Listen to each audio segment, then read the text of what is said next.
नमस्कार, यंग वार्ता न्यूज में आपका स्वागत है। मैं हूं नरेंद्र कुमार। बुलेटिन की शुरुआत करते हैं दिन भर की कुछ ताजा सुर्खियों से। मंडी को मिली 41 करोड़ की विकास योजनाओं की सौगात। मुख्यमंत्री जयराम ठाकुर ने योजनाओं का ऑनलाइन किया उद्घाटन। नेता प्रतिपक्ष मुकेश अग्निहोत्री बोले, 123 लोगों को गिरफ्तार करके सरकार ने मौलिक अधिकारों का किया हनन। केंद्र और प्रदेश की गलत नीतियों के कारण ज्यादा फैला कोरोना संक्रमण, बोले कांग्रेस अध्यक्ष Kuldeep Singh Rathore. Doctor Y S. Parmar medical college Nahan की महिला चिकित्सक पाई गई कोरोना पॉजिटिव, मेडिकल कॉलेज आया हरकत में। स्वास्थ्य और पुलिस विभाग के बाद अब शिक्षा विभाग भी कोरोना वॉरियर्स के रूप में आएंगे आगे। ऊना में 50 अध्यापक दे रहे सीमाओं पर सेवा। पर्यटकों को विभाग द्वारा जारी मानक संचालन प्रक्रिया का करना होगा पालन, बोले सिरमौर जिला उपायुक्त डॉक्टर आर.के. परुथी।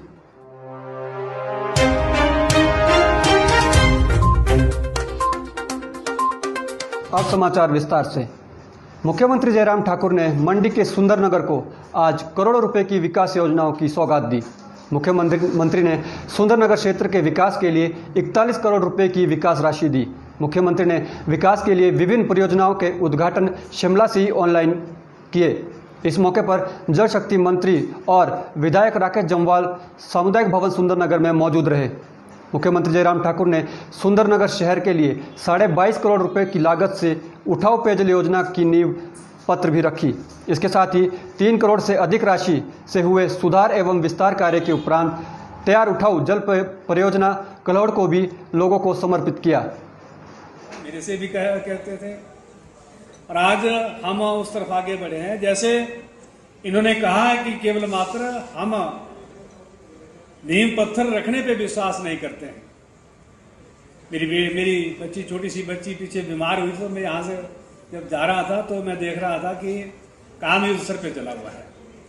और मैं विभाग के अधिकारियों को कहूंगा कि जिस भी परियोजना का शिलान्यास मुख्यमंत्री जी के करकमलों द्वारा रखा जाए, वो तुरंत समय सीमा के अंदर ही जो है। पोटा साहिब के गुलाबगढ़ में गत दिनों हुए 2 गुटों के बीच आपसी झड़प के मामले में आरोपियों को जमानत नहीं मिली है, जिसके चलते पुलिस ने आज 10 आरोपियों को गिरफ्तार कर लिया है। बता दें कि इस मामले में एक पुलिसकर्मी को पहले ही सस्पेंड कर दिया गया है। एसपी अजय कृष्ण शर्मा ने बताया कि हाईकोर्ट के आदेशों के बाद सभी आरोपियों को गिरफ्तार कर लिया गया है। 10 से 15 लोग इसमें अरेस्ट कर दिए। हेड कांस्टेबल खालिद को इन्वेस्टिगेशन ज्वाइन करने के लिए बोला है। आपके माध्यम से बताया जाए, हेड कांस्टेबल खालिद को भी मैंने 25 जून को ही सस्पेंड किया है और डिपार्टमेंट इंक्वायरी ऑर्डर कर दी उसमें, और उसको आदेश किया है कि वो अपनी प्रेजेंस पुलिस लाइन में रखेगा और बिना इजाजत के। 9 जून को किन्नौर में कृषि मंत्री रामलाल मार्कंडे का रास्ता रोकने के मामले में पुलिस ने 123 लोगों पर मामला दर्ज किया है। इनमें से 80 महिलाओं को भी गिरफ्तार किया गया है। इस मुद्दे पर नेता प्रतिपक्ष मुकेश अग्निहोत्री ने सरकार पर हमला बोल दिया है। मुकेश अग्निहोत्री ने मीडिया से बात करते हुए कहा कि हम लोकतांत्रिक देश में रह रहे हैं और यहाँ हर व्यक्ति को अपनी भावनाएं व्यक्त करने का मौलिक अधिकार है। उन्होंने कहा कि जनता नेताओं से सवाल पूछ सकती है, लेकिन सरकार किसी के खिलाफ भी मुकदमा दर्ज नहीं कर सकती। उन्होंने कहा कि मुख्यमंत्री की आड़ में ये सब काम किए जा रहे हैं और पुलिस प्रशासन का दुरुपयोग किया जा रहा है। उन्होंने कहा कि देश और प्रदेश में अब आपातकाल जैसी स्थिति बनी हुई है और सरकार अपनी मर्जी से ही कोई भी काम कर रही है। सारी आम जनता के कामकाज ठप पड़ गए हैं। वहीं इस बार वन महोत्सव में भी कोरोना का साया देखने को मिलेगा। कोरोना महामारी के चलते इस बार स्कूल और कॉलेजेस बंद है, जिसके चलते अब ये शिक्षण संस्थान पौधारोपण कार्यक्रम में भाग नहीं ले सकेंगे। इसीलिए इस बार वन महोत्सव की पूरी जिम्मेदारी वन विभाग पर ही टिकी है। वन मंडलाधिकारी हमीरपुर एल.सी. वंदना ने मीडिया से बात करते हुए कहा कि हर बार स्कूल, कॉलेज और अन्य सामाजिक संस्थाओं के सहयोग से पौधारोपण किया जाता है, लेकिन कोरोना महामारी के चलते इस बार इन शिक्षण संस्थाओं की सेवाएं नहीं मिल पाएगी। आपको बता दें कि पौधारोपण अभियान के तहत मंडल हमीरपुर की ओर से 300 हेक्टेयर जमीन पर 1 लाख पौधे लगाने की लक्ष्य रखा गया है। स्टूडेंट्स के साथ ये सब लगाने का हमारा ये टारगेट था। फिर भी हमें लगता है कि इस बार की जैसा कोरोना का ये पैंडेमिक है, इसकी वजह से लोगों का इन्वॉल्वमेंट हमारा नहीं हो पाएंगे लग रहे अभी की फ़िलहाल स्थिति में। फिर भी हमारा वही है कि 300 हेक्टेयर लगाना है पूरा डिस्ट्रिक्ट में और 1,42,000 पौधारोपण करना है।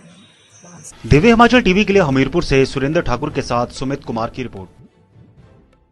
Doctor YS Parmar medical college Nahan में एक महिला चिकित्सक कोरोना पॉजिटिव पाई गई। महिला चिकित्सक के कोरोना पॉजिटिव आने के बाद मेडिकल कॉलेज नाहन भी तुरंत हरकत में आ गया। मेडिकल कॉलेज प्रबंधक के द्वारा एक बैठक की गई, जिसके बाद महिला चिकित्सक के संपर्क में आए सभी लोगों के कोरोना टेस्ट करवाए जा रहे हैं। आपको बता दें कि महिला चिकित्सक मेडिकल कॉलेज के प्रिवेंटिव एंड सोशल मेडिसिन विभाग में तैनात थी और शनिवार को महिला नाहन से चंडीगढ़ गई थी। बताया जा रहा है कि चंडीगढ़ में महिला का पति और बेटा भी कोरोना पॉजिटिव पाया गया है। मेडिकल कॉलेज के अधीक्षक डॉक्टर अजय शर्मा ने बताया कि महिला की पूरी कॉन्टैक्ट हिस्ट्री को खंगाला जा रहा है ताकि सभी सैंपल लिए जा सके और संक्रमण फैलने का खतरा ना रहे।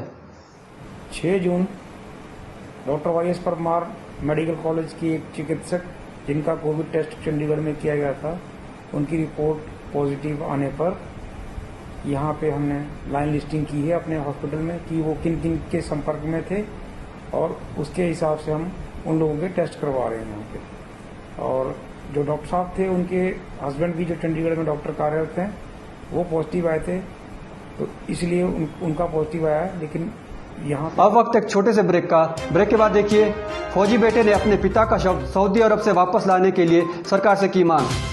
ऊना में बैंक कर्मी के कोरोना पॉजिटिव आने से महतपुर बैंक शाखा को अगले 48 घंटे तक किया गया बंद। जिला सिरमौर के पांवटा साहिब में लोग बिजली के अघोषित कटों से परेशान।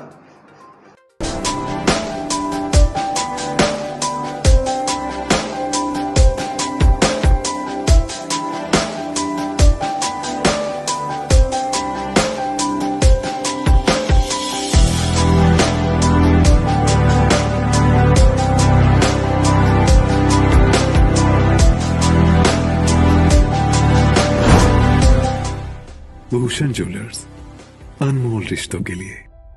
ब्रेक के बाद आपका स्वागत है। जिला सिरमौर के पांवटा साहिब में कई क्षेत्रों में लोग बिजली कट की समस्या से जूझ रहे हैं। लोगों को इस समस्या से छुटकारा दिलाने के लिए कांग्रेस कार्यकर्ता आगे आए हैं। कांग्रेस कार्यकर्ताओं द्वारा आज गोंदपुर में बिजली बोर्ड के एक्शन कार्यालय के सामने धरना दिया गया। कार्यकर्ताओं ने सरकार और बिजली बोर्ड के खिलाफ जमकर नारेबाजी भी की। कार्यकर्ताओं का आरोप है कि पिछले कुछ दिनों से बिजली के अघोषित कट लगाए जा रहे हैं, जिससे आम लोगों को परेशानी का सामना करना पड़ रहा है। हालांकि बिजली बोर्ड के अधिशासी अभियंता का कहना है कि कोरोना संकट के चलते कई जगहों पर ट्रांसफार्मर नहीं लग पा रहे हैं, जिसके चलते लोगों को दिक्कत का सामना करना पड़ रहा है। उन्होंने कहा कि जल्द ही लोगों को इस समस्या से छुटकारा दिलाया जाएगा। हमने उनको समय दिया था कि अगर स्थिति उनके नियंत्रण में नहीं है, उनके काबू में नहीं है, अगर उनके जो अधीनस्थ कर्मचारी हैं उनकी बात नहीं मानते, तो वो उच्चाधिकारियों से बात कर लें, इस समस्या का हल निकालने की कोशिश कर लें। अगर कोशिश उनके हाथ में हुई, हम आश्वस्त हुए, हम जनता को आश्वस्त करते हुए धरना समाप्त करेंगे। और अगर हम आश्वस्त नहीं होते तो ये धरना बदस्तूर दिन और रात जारी रहेगा और ये अधिकारी भी यहीं रहेंगे। इनको भी बिना बिजली के रह के जनता का दर्द समझना होगा। बीते दिनों जिला कांगड़ा के डाडा साहिब में एएसआई के साथ मारपीट करने वाली 12 महिलाओं को जमानत पर रिहा कर दिया गया है। बता दें कि आज महिलाओं को अतिरिक्त मुख्य न्यायाधीश दंडाधिकारी देहरा के सामने पेश किया गया और कोर्ट ने 12 महिलाओं को जमानत दे दी है। इसके साथ ही देहरा के अतिरिक्त कार्यभार को देख रहे डीएसपी तिलक राज ने बताया कि 35 वर्षीय युवक के मर्डर केस में मृतक युवक की पत्नी को 9 दिन तक पुलिस रिमांड पर भेज दिया गया है। उन्होंने बताया कि एएसआई के साथ मारपीट के मामले में कुछ और लोगों को भी आइडेंटिफाई किया गया है और उनकी भी गिरफ्तारियां की जा सकती है। केसेस में आज जो औरतें अरेस्ट की गई थी, उनको कोर्ट में पेश किया गया। तो दोनों पक्षों की दलीलें सुनने के बाद कोर्ट ने उन औरतों को आज बेल आउट कर दिया है।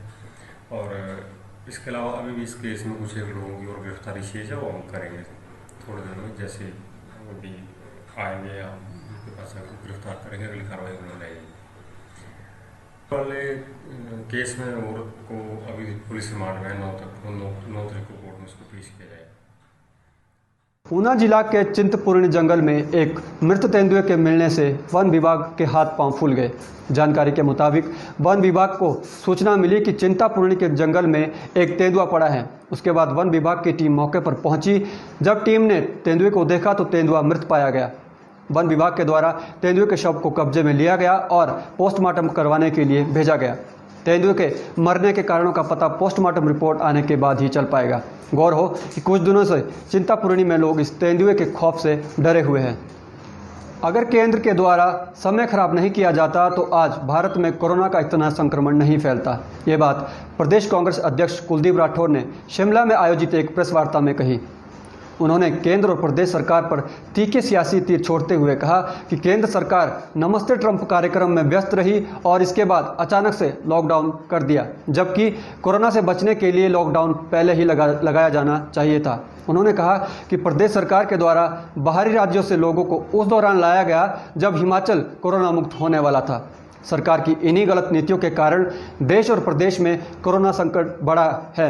इसके बाद ही कुलदीप राठौर ने कारगिल में शहीद हुए वीर विक्रम बत्रा की 21वीं पुण्यतिथि में उन्हें नमन करके श्रद्धांजलि दी। आज